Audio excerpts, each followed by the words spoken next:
Hello everyone, welcome back to my channel. इस lecture में हम पुणेगर मध्य प्रदेश सामान्य परिचय की बुक डिस्कस कर रहे हैं 2022 वाली। तो दोस्तों देखिए, ये इसमें सब विषय सूची दी रखी है। तो ये हमने यहाँ पे कम से कम 10 चैप्टर हमने डिस्कस कर चुके हैं दोस्तों, और आज हम डायरेक्ट लास्ट डिस्कस कर रहे हैं। इसमें लास्ट में मध्य प्रदेश का सामान्य परिचय, पुनर्गठन और जिले और संभाग संबंधित वास्तुनिष्ठ प्रश्न MCQ दिए रखे हैं, तो वो हम डिस्कस कर चुके हैं। इसके पहले ये पहला पन्ना डिस्कस कर चुके हैं, पहला टॉपिक। अब हम दूसरा टॉपिक डिस्कस करने वाले हैं। दूसरा यहां से शुरू हो रहा है दोस्तों, जिसमें मध्य प्रदेश की भौगोलिक स्थिति और प्राकृतिक विभाग के बारे में डिस्कस करेंगे। इसके प्रीवियस वाला लेक्चर देखना बिल्कुल ना भूलें, वो पार्ट 1 है, ये पार्ट 2 है। आइए शुरू करेंगे ज्यादा बातें ना करते हुए। क्वेश्चन नंबर पहला देखिए, इनमें से कौन सा भाग मध्य उच्च प्रदेश का भाग है? तो आपको जानकारी के लिए बता दूं, मध्य उच्च प्रदेश का भाग मध्य भारत का पठार भी है, मालवा का पठार भी है और बुंदेलखंड का पठार भी है। तो इसका आंसर हो जाएगा डी होगा इसका आंसर, यानी दा होगा। ये सभी पठार जो है ये मध्य उच्च भूमि, मध्य प्रदेश में तो मध्य उच्च भूमि के भाग है दोस्तों। नेक्स्ट क्वेश्चन डिस्कस करेंगे। नेक्स्ट क्वेश्चन देखिए क्या कहना चाह रहा है, निम्नलिखित में से कौन सा भाग मध्य उच्च का भाग नहीं है करके बोला है। नहीं है तो रीवा पन्ना का पठार, नर्मदा सोन घाटी, मालवा का पठार और बघेलखंड का पठार। तो याद रखना है दोस्तों, बघेलखंड का पठार जो है वो मध्य उच्च प्रदेश का भाग नहीं है। बघेलखंड के पठार को पूर्वी पठार के नाम से भी जाना जाता है, मध्य प्रदेश के पूरब में है। नेक्स्ट क्वेश्चन है, मध्य प्रदेश के कुल क्षेत्रफल का 2/3 क्षेत्रफल किसका विस्तार है? मध्य प्रदेश के कुल क्षेत्रफल का 2/3 हिस्से पर किसका विस्तार है? तो मध्य उच्च प्रदेश का विस्तार है 2/3 हिस्से पर। 2/3 हिस्से पर मध्य उच्च प्रदेश का विस्तार है। इसका आंसर हो जाएगा 22 को याद रखना है। नेक्स्ट क्वेश्चन है, चौथे नंबर का क्वेश्चन, मध्य प्रदेश में भौगोलिक क्षेत्रफल का कितना % मालवा का पठार है? तो आपको जानकारी के लिए बता दूं, मालवा का पठार मध्य प्रदेश में सबसे बड़ा पठार है, 28.62%। मध्य प्रदेश के क्षेत्रफल का 28.62% है। अगर इसका क्षेत्रफल देखा जाए तो 88,222 वर्ग किलोमीटर है। 28,222 वर्ग किलोमीटर है। मालवा का पठार मध्य प्रदेश का सबसे बड़ा पठार है।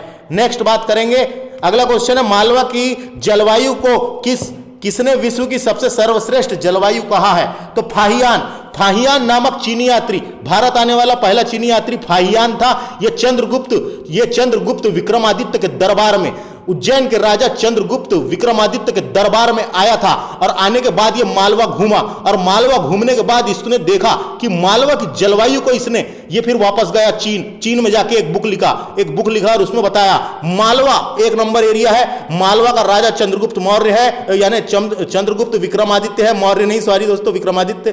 तो चंद्रगुप्त विक्रमादित्य है, और इसने मालवा की जलवायु को विश्व की सर्वश्रेष्ठ जलवायु बताया है। और इसने यह भी कहा कि मालवा की जनता सबसे सुखी और समृद्ध जनता है। सुखी और समृद्ध जनता है। तो याद रखना, फाहियान आया था, इसने कहा था मालवा की जलवायु को विश्व की सर्वश्रेष्ठ जलवायु। उज्जैन के राजा विक्रमादित्य, चंद्रगुप्त विक्रमादित्य के दरबार में आया था फाहियान। नेक्स्ट क्वेश्चन है, मालवा के पठार की सबसे ऊंची चोटी कौन सी है और उसकी ऊंचाई कितनी है? तो मालवा के पठार की सबसे ऊंची चोटी है सिगार की चोटी, जिसकी ऊंचाई है 881 मीटर। 881 मीटर। नेक्स्ट क्वेश्चन है, मालवा के पठार में कौन सी जलवायु पाई जाती है? तो यह क्वेश्चन इंपॉर्टेंट है दोस्तों। मालवा के पठार में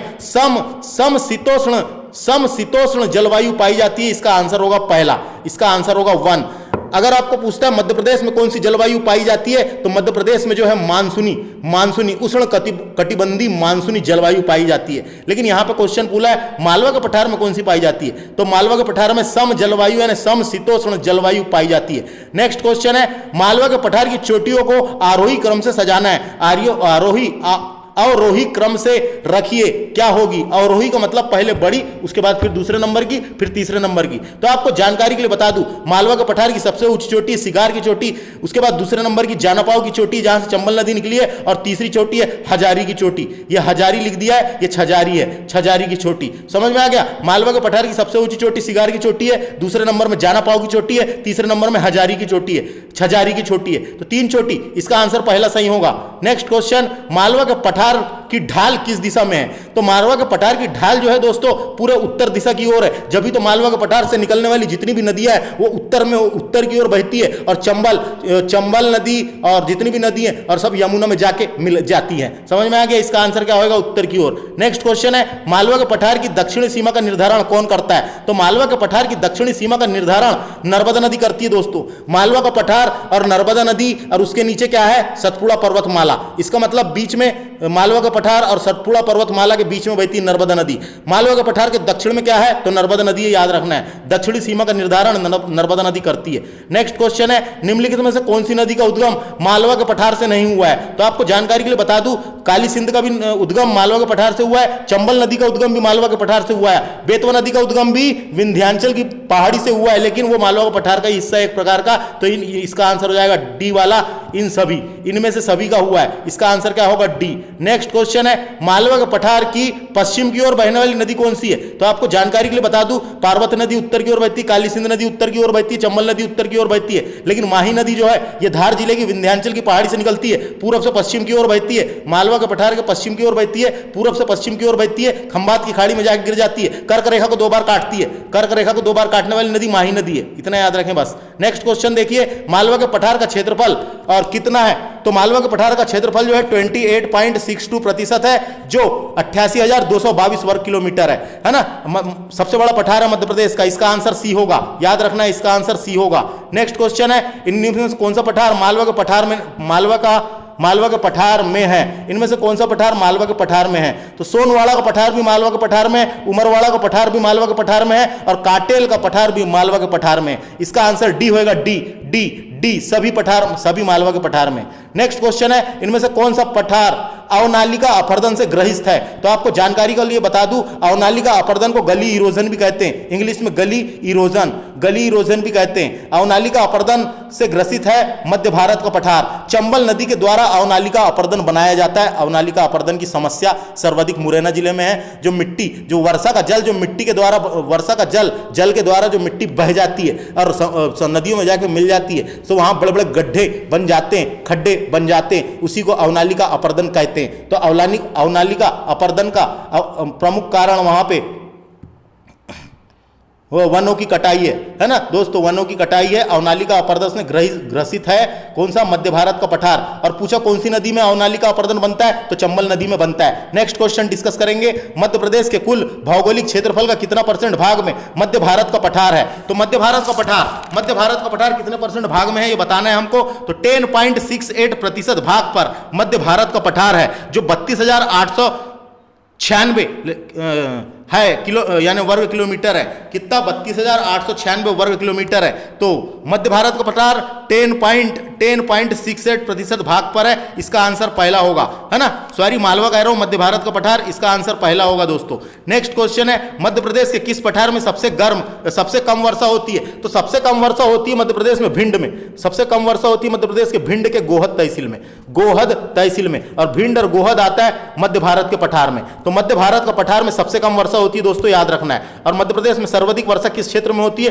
तो दक्षिण तरफ होती है, दक्षिण पूर्वी वाले भाग में, सतपुड़ा की तरफ, है ना। समझ में आ गया। अगला क्वेश्चन है, मध्य भारत के पठार की जलवायु कैसी है? तो मध्य भारत के पठार की जलवायु कैसी है? तो महाद्वीपीय जलवायु है। मध्य भारत के पठार की जलवायु महाद्वीपीय जलवायु है, याद रखना है। समशीतोष्ण जलवायु है कहां की? मालवा की।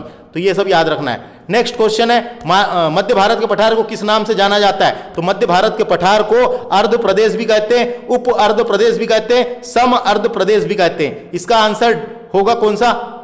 इसका आंसर कौन सा होगा? तो इसका आंसर क्या होगा? गलत बता दिया मैंने आपको, इसका आंसर होगा बी वाला। मध्य भारत के पठार को किस नाम से जाना जाता है? तो मध्य भारत के पठार को उप आर्द्र प्रदेश के नाम से भी जाना जाता है, उप आर्द्र प्रदेश के नाम से भी जाना जाता है ना। बी आंसर होगा इसका, बी। नेक्स्ट क्वेश्चन देखिए नेक्स्ट क्वेश्चन क्या कहता है, मध्य प्रदेश के कुल भौगोलिक क्षेत्रफल का कितना % भाग पर बुंदेलखंड का पठार विस्तृत है? तो बुंदेलखंड का पठार है वो 7.7% भाग पर विस्तृत है, जो 23,733 किलोमीटर स्क्वायर किलोमीटर स्क्वायर है। कितना? 23,733। इसका आंसर डी है दोस्तों, इसका आंसर डी है ना। वीडियो को ध्यान से देखना, मैं थोड़ा जल्दी से खत्म कर रहा हूं। नेक्स्ट क्वेश्चन है, बुंदेलखंड के पठार की सबसे ऊंची चोटी कौन सी है और उसकी ऊंचाई कितनी है? तो बुंदेलखंड के पठार की सबसे ऊंची चोटी है सिद्ध बाबा की चोटी, जिसकी 11,1272 मीटर उसकी ऊंचाई है। 1172 मीटर उसकी ऊंचाई है। इसका आंसर डी होगा। नेक्स्ट क्वेश्चन है, मध्य प्रदेश के कुल भौगोलिक क्षेत्रफल का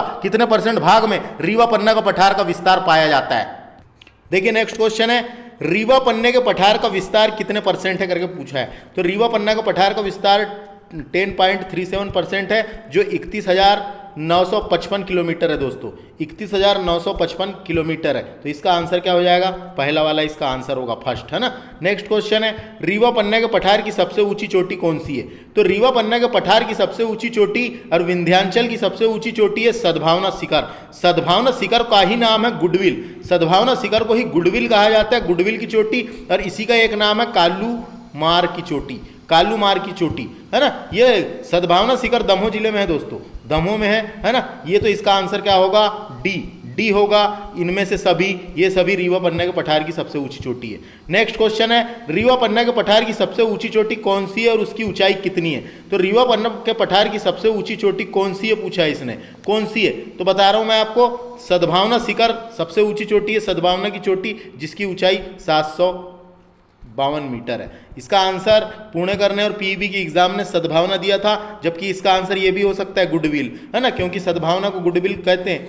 लेकिन इसका आंसर 1 है, तो 1 याद रखना है, यानी आ वाला। नेक्स्ट क्वेश्चन है, रीवा पन्ना के पठार का अन्य नाम से जाना जाता है। तो रीवा पन्ना के पठार को विंध्य कगारी प्रदेश भी कहते हैं, उसको कगारी प्रदेश भी कहा जाता है, और विंध्य पठार क्षेत्र भी कहते हैं। तो इसका आंसर हो जाएगा डी, ये सभी रीवा पन्ना के पठार के ये सभी नाम है। इसका आंसर हो जाएगा डी। नेक्स्ट है, सद्भावना शिखर। सद्भावना शिखर का अन्य नाम कौन सा है? अन्य नाम कौन से हैं? तो सद्भावना शिखर के अन्य नाम है गुडविल, भी उसका नाम है गुडविल, है ना। गुडविल की चोटी, कालूमार की चोटी और कालुम्बे की चोटी। तो ये है, ये इसका आंसर हो जाएगा डी वाला। डी आंसर इसका होएगा। सद्भावना शिखर के अन्य नाम ये हैं। सद्भावना शिखर को गुडविल के नाम से भी जाना जाता है। नेक्स्ट क्वेश्चन है, निम्नलिखित में से कौन से पठार को पूर्वी पठार के नाम से जाना जाता है? तो आपको जानकारी के लिए बता दूं, पूर्वी पठार बघेलखंड के पठार को कहा जाता है। बघेलखंड का पठार को पूर्वी पठार के रूप में भी जाना जाता है। निम्न में से कौन सा पठार सर्वाधिक वर्षा प्राप्त करने वाला पठार है? तो यहाँ पे ऑप्शन के हिसाब से रहेगा, सर्वाधिक वर्षा प्राप्त होती है बघेलखंड के पठार में, ऑप्शन है इसलिए। अगर ये नहीं रहता तो सतपुड़ा में सर्वाधिक वर्षा होती है, होशंगाबाद में, पचमढ़ी में, है ना। तो ये इसका आंसर इस समय हो जाएगा ऑप्शन के हिसाब से बघेलखंड का पठार। नेक्स्ट क्वेश्चन है, इनमें से कौन सा पठार सर्वाधिक वर्षा प्राप्त करने वाला पठार है? तो इसका आंसर हो जाएगा, इसका भी आंसर बघेलखंड का पठार हो जाएगा दोस्तों। एक ही क्वेश्चन, हाँ ये समझ में आ गया। इसका आंसर क्या है? बघेलखंड का पठार। बघेलखंड का पठार इसका आंसर हो जाएगा 28 वाले का। नेक्स्ट क्वेश्चन है, मध्य प्रदेश में भौगोलिक क्षेत्रफल कितना परसेंट भूभाग पर बघेलखंड का विस्तार पाया जाता है? तो आपको जानकारी के लिए बता दूं, बघेलखंड का पठार जो है मध्य प्रदेश का सबसे छोटा पठार है, जिसका क्षेत्रफल 7% है मात्र मध्य प्रदेश के परसेंट का, और ये 21.577 यानी 21,570 किलोमीटर स्क्वायर इसका क्षेत्रफल है। बघेलखंड के पठार को पूर्वी पठार के रूप में भी जाना जाता है। ये मध्य प्रदेश का सबसे छोटा पठार है। नेक्स्ट क्वेश्चन है, मध्य प्रदेश के किस पठार में कर्क रेखा लगभग मध्य से गुजरती है? तो कर्क रेखा लगभग मध्य से बघेलखंड के पठार से गुजरती है। बघेलखंड के पठार सिंगरौली से एंटर करती है ना। तो कर्क रेखा मध्य प्रदेश के 14 जिले से होकर गुजरती है, और पठार का नाम अगर पूछा तो बघेलखंड के पठार से के मध्य से गुजरती है। और बघेलखंड का पठार कभी ऑप्शन में नहीं रहा तो फिर मालवा के पठार के मध्य से गुजरती है, ये टिक करना है। लेकिन यहाँ पे बघेलखंड का पठार ऑप्शन है, इसलिए बघेलखंड का पठार आंसर सही होगा। नेक्स्ट क्वेश्चन है, कुल भौगोलिक क्षेत्रफल का कितने भाग में सतपुड़ा मैकाल का विस्तार है? सतपुड़ा मैकाल का विस्तार मात्र 11% भाग में है दोस्तों, है ना। जो 34,000 किलोमीटर स्क्वायर है, 34,000 किलोमीटर स्क्वायर है। तो सतपुड़ा मैकाल श्रेणी जो है 11% भाग पर है, 34,000 किलोमीटर स्क्वायर उसका क्षेत्रफल है। सतपुड़ा मैकाल श्रेणी की लंबाई लगभग कितनी है? तो लंबाई कितनी है, लंबाई बताना है तो 1120 मीटर उसकी लंबाई है। 1120 किलोमीटर है, सॉरी मीटर नहीं किलोमीटर, 1120 सतपुड़ा मैकाल श्रेणी की कुल लंबाई है 1120, आंसर सही होगा। नेक्स्ट क्वेश्चन है, सतपुड़ा श्रेणी की दूसरी सबसे ऊंची चोटी कौन सी है? तो आपको जानकारी के लिए बता दूं, सतपुड़ा पर्वतमाला की सबसे ऊंची चोटी है धूपगढ़, जो महादेव पर्वत पर स्थित है। 1350 मीटर उसकी ऊंचाई है, होशंगाबाद जिले में है ना। तो वो सतपुड़ा पर्वतमाला की सबसे ऊंची चोटी है। और मध्य प्रदेश की भी सबसे ऊंची चोटी धूपगढ़ई है जो सतपुड़ा पर्वतमाला में स्थित है, यानी महादेव पर्वत पचमढ़ी में स्थित है। और सतपुड़ा पर्वतमाला की दूसरी सबसे ऊंची चोटी है चौरागढ़ की चोटी। चौरागढ़ की चोटी भी होशंगाबाद में ही है दोस्तों, ये दूसरी सबसे ऊंची चोटी है ना, तो याद रखना है। विंध्याचल पर्वतमाला की सबसे ऊंची चोटी है अमरकंटक। इसका आंसर क्या पूछा है इसने, सतपुड़ा पर्वतमाला की दूसरी सबसे ऊंची चोटी का नाम बताना है, तो चौरागढ़ सबसे दूसरी नंबर की ऊंची चोटी है। बात करेंगे नेक्स्ट क्वेश्चन, कौन सी पहाड़ी सतपुड़ा श्रेणी में स्थित है, तो आपको जानकारी के लिए बता दूं अरव रानी की पहाड़ी भी सतपुड़ा में स्थित है। आसिरगढ़ की पहाड़ी जो बुरहानपुर तरफ है वहाँ वो भी सतपुड़ा पर्वतमाला का हिस्सा है। बड़वानी की पहाड़ी जो बड़वानी में वो भी सतपुड़ा पर्वतमाला का हिस्सा है। इसका आंसर होगा डी वाला, दा वाला, इन सभी सतपुड़ा पर्वत श्रेणी का स्थित कौन सी है, तो ये सभी स्थित है। इसका आंसर डी होगा। नेक्स्ट क्वेश्चन है पश्चिम से पूरब की ओर, पश्चिम से पूरब की ओर श्रेणियों का क्रम बताना है। तो मैंने आपको बताया था सतपुड़ा पर्वतमाला जो है वो पश्चिम में, सतपुड़ा पर्वतमाला के पश्चिम में राजपीपला की श्रेणी है, फिर ग्वालीगढ़ की श्रेणी आती है, फिर महादेव पर्वत है जिस पर सबसे ऊंची चोटी धूपगढ़ है, और फिर मैकाल श्रेणी है दोस्तों। तो इसको पश्चिम से पूरब जमाना था, इधर से इधर तक के, है ना, तो पश्चिम में तो सबसे सतपुड़ा पर्वतमाला के पश्चिम में राजपीपला है, फिर ग्वालीगढ़ है, फिर महादेव पर्वत, फिर मैकाल श्रेणी। इसका आंसर ए वाला पहला सही होगा, ए वाला। नेक्स्ट क्वेश्चन है किस श्रेणी का स्वरूप अर्धचंद्राकार है। अर्धचंद्राकार का मतलब होता है आधे चंद्रमा के समान। चंद्रमा हमने देखे हैं आधा दिखता है जब कैसा दिखता है ना, अर्धचंद्राकार यानी आधे चंद्रमा के समान है, आधे चंद्रमा के समान, आधे चंद्रमा के समान है। तो आधे चंद्रमा के समान जो है ये महादेव पर्वत जो होशंगाबाद में है उसका अर्धचंद्राकार स्वरूप उसका कैसा है, अर्धचंद्राकार है। नेक्स्ट क्वेश्चन है नर्मदा नदी और ताप्ती नदी के बीच जल विभाजक का काम कौन करता है। तो नर्मदा नदी और ताप्ती नदी के बीच सतपुड़ा पर्वत है दोस्तों, है ना, सतपुड़ा पर्वत है। नर्मदा नदी हो गई, ये ताप्ती नदी हो गई, इसके बीच में यहाँ पे सतपुड़ा पर्वतमाला है, तो ये दोनों का जल विभाजक का कार्य करता है। तो सतपुड़ा पर्वतमाला, है ना, नर्मदा और ताप्ती के बीच जल विभाजक का कार्य सतपुड़ा पर्वतमाला करता है। नेक्स्ट क्वेश्चन है नर्मदा और माही नदी के मध्य जल विभाजक का काम कौन करता है। तो नर्मदा और माही नदी के मध्य जल विभाजक का काम मैकाल पर्वत करता है दोस्तों, है ना। नर्मदा नदी ऐसी आ गई इधर में और महानदी ऐसी गई है, उनके बीच में यहाँ पे क्या है, मैकाल पर्वत, है ना, तो मैकाल पर्वत करता है दोस्तों, मैकाल पर्वत करता है। यह आंसर भी यहाँ पे लिख रखे हैं जो मैंने बताया, उस हिसाब से आप देख सकते हैं। तो इस लेक्चर में हमने यही डिस्कस किया। पुणेगर की बुक का लास्ट टॉपिक था ये, जो पुणेगर की बुक है लेटेस्ट वाली, ये वाली बुक दोस्तों, ये वाली अभी बुक आई है लेटेस्ट वाली 2022 की मध्य प्रदेश सामान्य परिचय की। तो इसमें लास्ट में जो एमसीक्यू दिए रखे हैं वो हमने डिस्कस किए। ये एमसीक्यू ये पार्ट 2 था, इसके पहले पार्ट 1 भी देखना आप बिल्कुल ना भूलें, जिससे आपको जानकारी मिल सके क्वेश्चन किस प्रकार के पूछे जाते हैं। आए हुए क्वेश्चन है दोस्तों सब ये। तो यहाँ लेक्चर कैसे लगा कमेंट करके बता सकते हैं। हाँ, उसके अलावा हम पुणेगर की बुक को पूरी पढ़ा रहे हैं। हमारे इस चैनल को सब्सक्राइब और वीडियो को थोड़ा बहुत शेयर भी कर दिया करें, क्योंकि सब्सक्राइबर बहुत कम है। तो थैंक्स फॉर वॉचिंग, नमस्ते।